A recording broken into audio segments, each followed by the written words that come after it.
Segundo período do movimento literário O Modernismo no Brasil. Artigo escrito pelo professor Edgar Dias de Vasconcelos.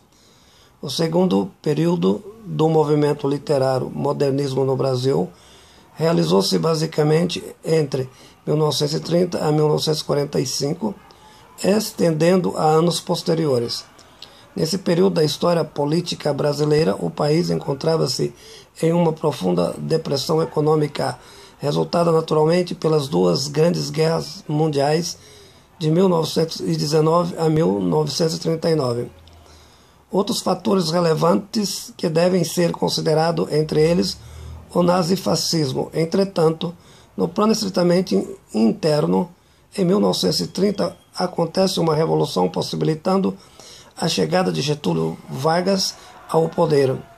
Outro aspecto a ser refletido na década de 30 foi o forte impacto na economia mundial, particularmente nos Estados Unidos, a quebra da Bolsa de Valores de Nova York, estabelecendo a Grande Depressão econômica.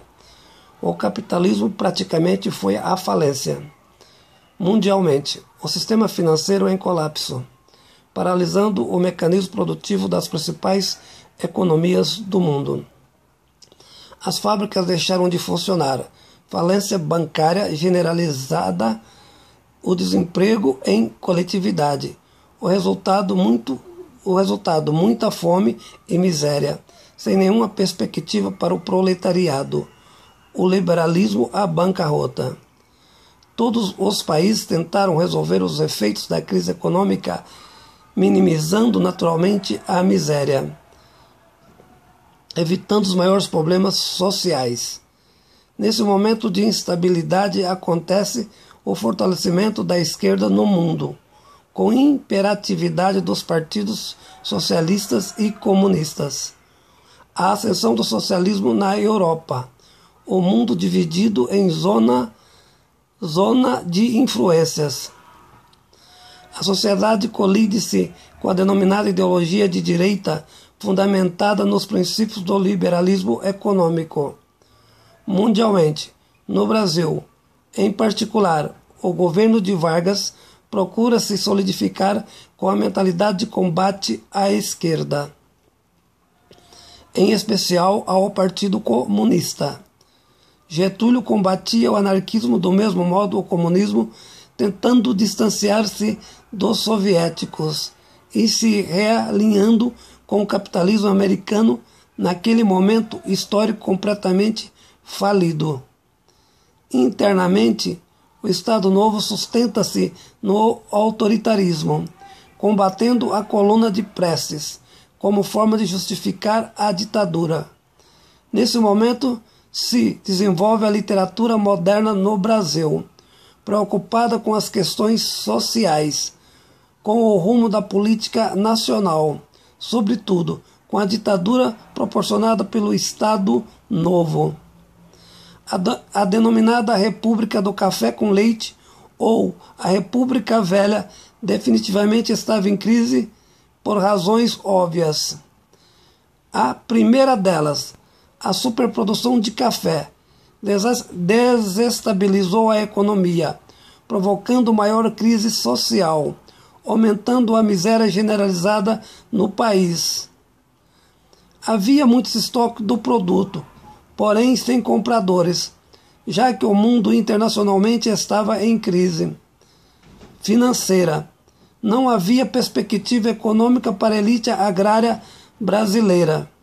Sentia-se desprotegida pelo fato de ter sido contrária à tomada do poder pela Revolução de 30 na figura de Getúlio, resultado de um conflito entre as duas burguesias agrárias, São Paulo e Minas Gerais. Portanto, a Revolução de 1930 no Brasil possibilitou a Getúlio Vargas chegar ao poder tendo sido apoiado pela burguesia industrial e não pelo mundo da agricultura, motivo da preocupação dos plantadores de café. O governo de Vargas era voltado ao incentivo à industrialização, favorecendo a entrada de capital norte-americano, que naquele momento estava em crise. Foi exatamente nesse contexto que surgiu a tentativa de revolução denominada constitucionalista, em oposição ao governo de Vargas. Naturalmente que fora uma reação formulada pela conservadora oligarquia cafeeira, decepcionada pela política econômica do governo de Getúlio, preocupada em criar as condições para a industrialização. Foi nesse contexto que as oligarquias rurais, com medo das agitações político-sociais e com as manifestações contra o referido governo, articulam a sua derrubada, um golpe de direita, a serviço do conservadorismo. Porém, Getúlio recebe apoio não apenas internacional, mas também da burguesia ligada ao mundo da indústria. Sustenta-se, portanto, no poder. Vargas, fortalecido, resolveu estabelecer a ditadura no Brasil em 1937, implantando o que a literatura entende como Estado Novo, o que fora estabelecido como ditadura Vargas. Historicamente é compreendida em um longo período anticomunista e antidemocrático no Brasil, chefiado unicamente por Getúlio, sem democracia, avançando até 29 de outubro de 1945. Pressões diversas de vários setores sociais, não apenas a burguesia rural, como o mundo da indústria, em outra conjuntura, sobretudo do capital financeiro, na defesa da ideologia liberal, também porque Getúlio era demasiadamente nacionalista, sendo forçado a desencadear uma política populista, como se fosse o pai dos pobres, sendo que antes não estava dando certo ser a mãe dos ricos. Sob pressões complexas, Getúlio renuncia ao cargo. Exatamente nesse período, na referida contextualização política, surgiu o segundo momento do modernismo brasileiro, movimento crítico à ditadura Vargas, à ideologia liberal de mercado e, sobretudo, à relevante preocupação social. Artigo escrito pelo professor Edgar Dias de Vasconcelos,